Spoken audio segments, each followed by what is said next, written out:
একদিন দাদিমা সমুদ্রের ধারে ঘুরতে ঘুরতে একটি চকচকে সোনার ঝিনুক কুড়িয়ে পেলেন। কৌতূহলবশত দাদিমা ঝিনুকটি বাড়িতে নিয়ে এলেন।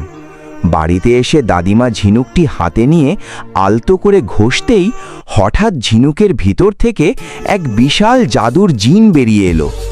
দাদিমা অবাক হয়ে গেলেন। জিন বলল, হে দাদিমা, আমি ইচ্ছা পূরণ করার জিন, তুমি যা চাইবে আমি তাই দেব। দাদিমা হাসি মুখে বললেন, আমাকে অনেক সোনা আর টাকা দাও, আমি গরিব মানুষদের সাহায্য করব। মুহূর্তেই দাদিমার উঠোন ভরে গেল সোনার মুদ্রা আর টাকায়। দাদিমা গ্রামের গরিব মানুষদের ডেকে ডেকে সব বিলিয়ে দিলেন। সবাই খুশিতে দাদিমার জন্য দোয়া করতে লাগলো। কিন্তু পাশে দাঁড়িয়ে জিন হঠাৎ কান্না শুরু করল। দাদিমা জিজ্ঞেস করলেন, কাঁদছো কেন?